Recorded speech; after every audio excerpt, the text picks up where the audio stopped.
Imagine this, a powerful king cornered by his own barons, forced to sign a document that limits his absolute power. This isn't fiction. This is exactly what happened on June 15th, 1215, in a field called Runnymede, in England. That document, the Magna Carta. But what led to this historic moment, and why did it change everything? In the Middle Ages, kings held almost unlimited power, but King John, known as John Lackland, went too far. Abusive taxes, military defeats and authoritarian decisions led the English barons to revolt.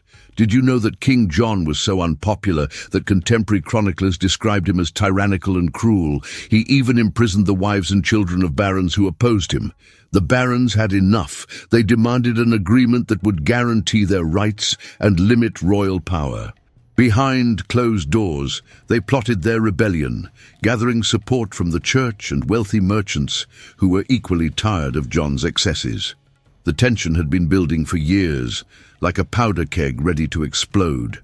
Thus, the Magna Carta was born, a landmark that influenced constitutionalism and civil liberties to this day. What's fascinating is that this document, initially meant to protect only the rights of nobles, became the cornerstone of liberty for common people centuries later. The Magna Carta's most famous clause, that no free man shall be imprisoned without due process, still echoes in courtrooms around the world today. If you love history and want to unravel the mysteries of the great empires like this video, subscribe to the Medieval Archives channel and don't miss a single episode. And here's something to ponder. Would you have sided with King John or the rebellious barons if you lived in medieval England? Let us know in the comments below. John Lackland was a truly controversial king. The youngest son of Henry II, he never expected to inherit the throne. When he did, things went south quickly. John lost vast territories in France that had been part of his family's empire for generations. Lands his father and brother Richard, the Lionheart, had fought hard to maintain. Imagine being a powerful English baron, watching your king surrender your French estates without much of a fight. This was just the beginning of John's troubles. To make matters worse, John needed money, and lots of it. He hiked taxes to unprecedented levels, especially targeting the nobility. He invented new fees and fines for almost everything. Want to inherit your father's land? Pay the king. Want to marry? Pay the king. Late with your taxes? Pay even more. The royal treasury became a bottomless pit that the barons were forced to fill. But John's authoritarian style was perhaps his greatest sin. He ignored traditional customs that limited royal power. He imprisoned opponents without trial and seized property on a whim. There were even whispers that he had his own nephew, Arthur of Brittany, murdered to secure his position on the throne. The medieval court was rife with such dark rumors about their king. The barons, exhausted by these abuses, began meeting in secret. At first, they simply voiced their grievances. But as John's behavior worsened, their discussions turned to action. They united under a common cause, to demand a written guarantee of their rights and put clear limits on the king's power. This is how the Magna Carta began to take shape, drafted by some of the most powerful men in England, with assistance from learned church officials who could write in Latin. Here's something fascinating that many people don't realize. The original Magna Carta lasted less than 3 months in effect. Shortly after signing it, King John appealed to his ally, Pope Innocent III, who annulled the document, declaring it null and void. The Pope claimed the charter was extracted under duress and violated the divine right of kings. But the idea behind the Magna Carta couldn't be so easily erased. It survived and was reissued multiple times throughout the centuries, with each version refining and expanding its principles of justice and liberty. In fact, when King John died in 1216, his son Henry III reissued the charter to gain support from the barons. Later kings would do the same whenever they needed to restore peace or gain political favor. What began as a desperate attempt to curb one king's power became the foundation for constitutional government as we know it today. On June 15th, 1215, a scene unfolded that would change the course of history. Picture this: a meadow called Runnymede, situated along the banks of the River Thames between London and Windsor Castle. This wasn't just any field, it was neutral ground, carefully chosen for its strategic location. Not too close to London, where the barons held power, and not too close to Windsor Castle, the king's stronghold. King John arrived at Runnymede with a small entourage, his face likely masking the rage and humiliation he felt. Before him stood dozens of armed barons in full military regalia, an intimidating sight meant to send a clear message: this was not a friendly negotiation. The king had no choice but to comply with their demands. The document placed before John contained 63 clauses, each one a direct response to his abuses of power. Did you know that many of these clauses addressed very specific grievances?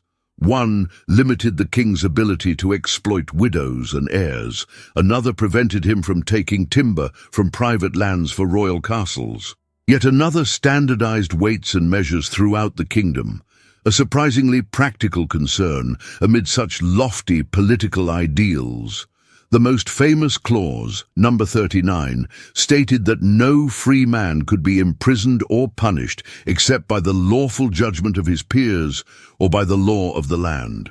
This revolutionary idea, that even the king was subject to the law, would echo through centuries of legal development. The atmosphere at Runnymede was electric with tension. The barons, led by figures like Robert Fitzwalter, stood firm, hands resting on sword hilts. Church officials were present too, witnessing this momentous occasion. The Great Seal of England was pressed into wax on multiple copies of the document. At least 4 were made, to be distributed to cathedrals across England. What's fascinating is that King John couldn't actually read the Magna Carta himself. It was written in Latin, the language of law and church, not in the Norman French that John spoke at court. The document was read aloud to him by royal scribes, translating as they went. Can you imagine agreeing to such significant limits on your power through translation? For the barons, this day represented hope. Hope for a more just governance, hope that their properties and privileges would be respected, hope that arbitrary royal actions would cease. For John, it was a day of bitter defeat. But for us, looking back more than 800 years later, it represents something much greater. The radical idea that power must have limits, that rulers are bound by law, and that certain rights are worth fighting for. The signing at Runnymede wasn't the end of the story. It was just the beginning of a long struggle for rights and liberties that continues to this day. But the peace at Runnymede was short-lived. Did you think King John would simply accept his humiliation and move on? Not a chance. Behind the scenes, John was already plotting his revenge, even as the ink dried on the Magna Carta. The king had a powerful ally, Pope Innocent III, one of the most influential popes in medieval history. John sent urgent messengers to Rome describing how he had been forced to sign the document under duress. In his letters, he painted himself as a loyal servant of the church who had been bullied by rebellious nobles. What John conveniently omitted was how his own tyrannical behavior had pushed the barons to rebellion in the first place. Just 10 weeks after the signing at Runnymede, Pope Innocent issued a papal bull, a formal decree, declaring the Magna Carta completely null and void. The Pope condemned it as shameful and demeaning, illegal and unjust, claiming it undermined both royal authority and the Church's power. After all, John had previously made England a papal fief, essentially acknowledging the Pope as his feudal lord. This clever political move now paid dividends, as the Pope was determined to protect his vassal. With the Pope's declaration in hand, King John felt emboldened. He immediately renounced the charter and prepared for war. He hired mercenaries from the continent, brutal fighters with no allegiance to England or its customs. The king's forces began attacking the rebels' castles, burning their lands and terrorizing their supporters. The barons, outraged by this betrayal, took a dramatic step. They invited Prince Louis of France, the son of King Philip Augustus, to take the English throne. By September of 1215, England had descended into full-scale civil war, later known as the First Barons' War. Towns were sacked, castles besieged, and the countryside ravaged as both sides fought for control. John proved to be a capable military commander, but fate had other plans. In October 1216, while travelling through eastern England, the king contracted a severe illness. Some chronicles suggest dysentery, while others imply he may have been poisoned. Whatever the cause, John died on October 18th at Newark Castle, leaving his 9-year-old son Henry as heir to a divided kingdom. The king's death changed everything. The young Henry III's supporters, led by the respected William Marshal, reissued the Magna Carta as a peace offering to win over the rebel barons. This revised version, stripped of some of the most restrictive clauses, became the foundation for reconciliation. Prince Louis, losing support, eventually returned to France, and the Civil War gradually came to an end. So did you know that the original Magna Carta was annulled in less than 3 months? If you're enjoying this video, like it, share it, and subscribe to the Medieval Archives channel for more incredible stories. And tell us in the comments, do you think the Magna Carta was a milestone for democracy?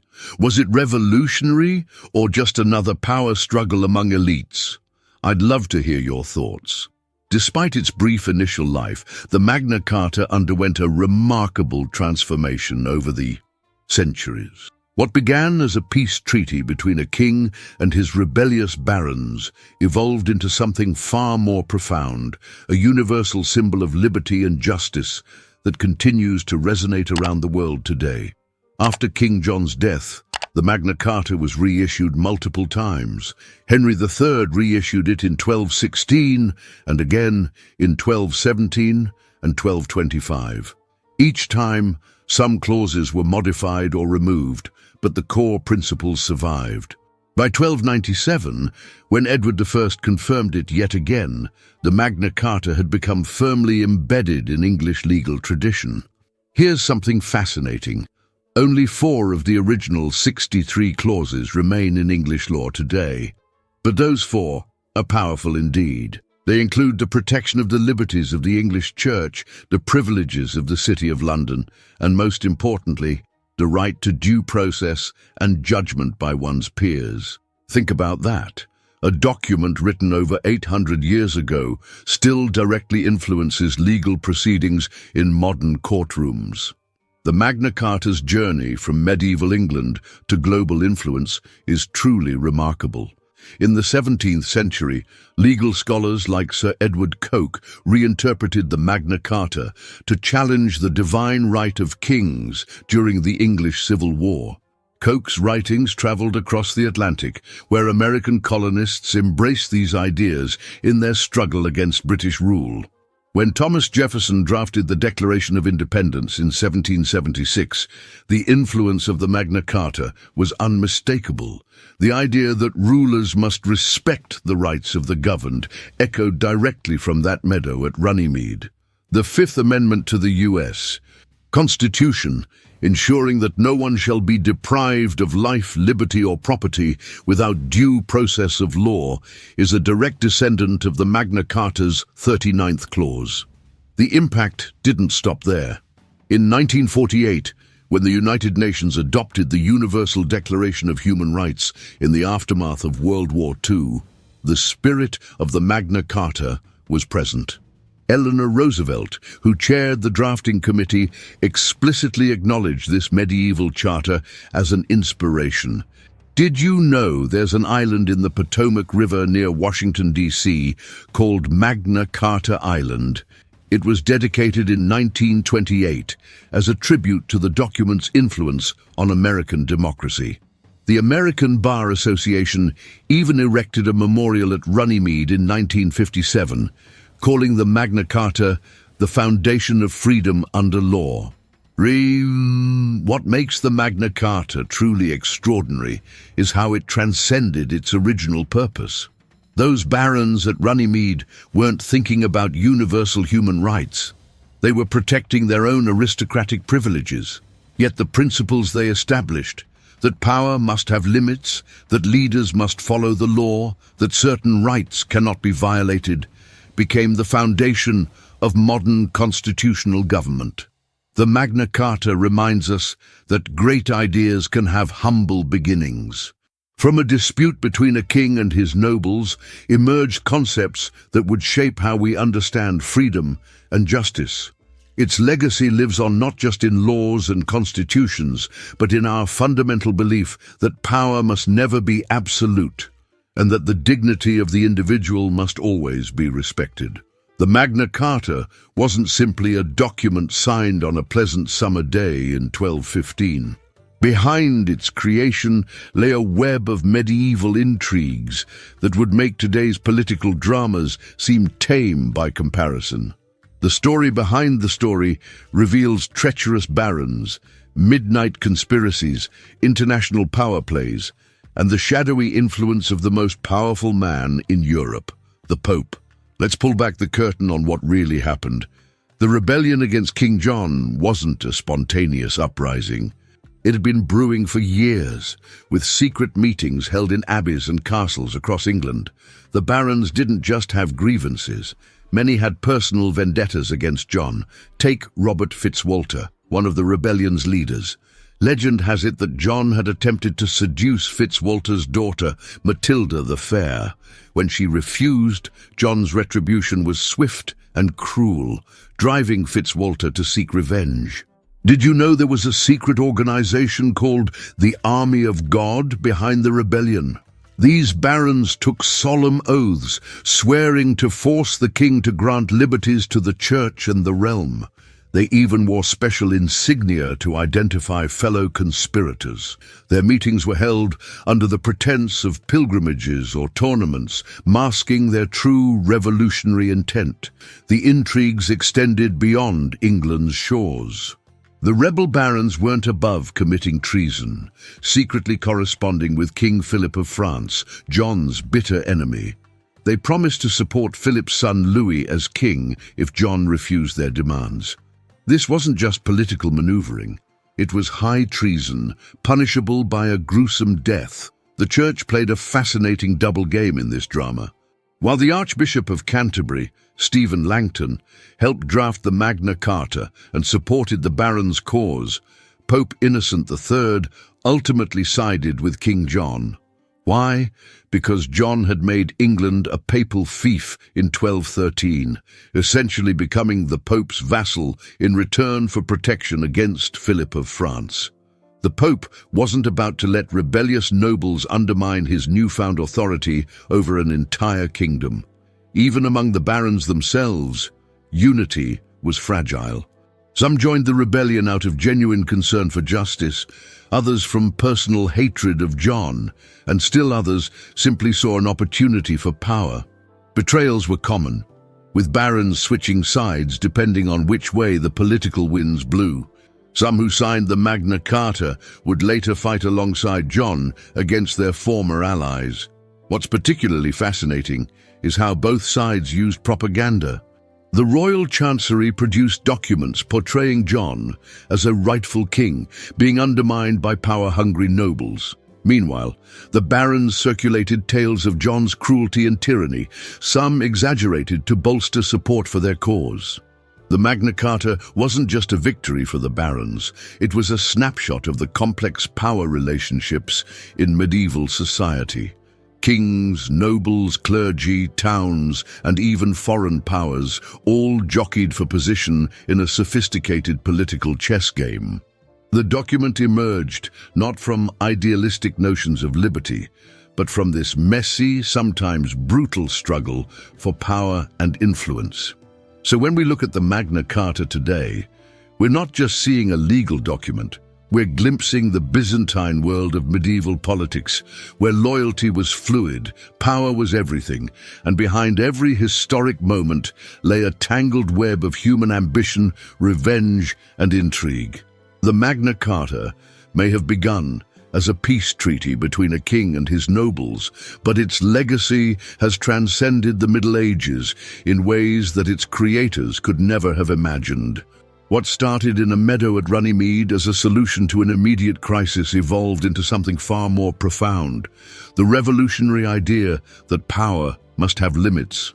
For the first time in English history, a document declared that even a king was not above the law. This was radical thinking in the 13th century, when monarchs claimed to rule by divine right. Although the Magna Carta initially protected only the privileges of the barons, its principles gradually expanded to embrace all citizens. It planted the seed for the concept that all people possess certain rights that cannot be taken away, not by kings, not by governments, not by anyone. 800 years later, the spirit of the Magna Carta continues to echo in courtrooms, parliaments, and protest movements around the world. When judges uphold due process, when citizens demand accountability from their leaders, when people stand against tyranny, they are, knowingly or not, invoking the legacy of those rebellious barons who forced King John's hand. Did you know that when Nelson Mandela was on trial in 1964, he cited the Magna Carta in his defense? Or that copies of the Magna Carta toured the United States during the Civil Rights Movement, inspiring activists fighting for equality? Time and again throughout history, people seeking justice have looked back to this medieval document for inspiration. Perhaps the most remarkable thing about the Magna Carta is how an agreement born from self-interest transformed into a universal declaration of human dignity. The barons weren't thinking about future generations or grand principles. They were protecting their own privileges. Yet from this narrow beginning emerged ideals that would reshape our understanding of the relationship between the governed and those who govern. What can we learn from the Magna Carta today? Perhaps it reminds us that rights must be defended, that power must be checked, and that the struggle for justice is never complete. It shows us that great ideas can have humble beginnings, and that documents written centuries ago can still speak to our most pressing challenges. I'm curious, what do you think we can learn from this remarkable historical document? Has anything in this story surprised you? Let me know in the comments below. If you enjoyed this video, please hit that like button, share it with friends who love history, and subscribe to the Medieval Archives to explore more fascinating stories from the Middle Ages. We have plenty more tales of kings and conquerors, knights and nobles, rebels and revolutionaries waiting for you. Until next time, remember that history isn't just about the past, it's about understanding the world we live in today.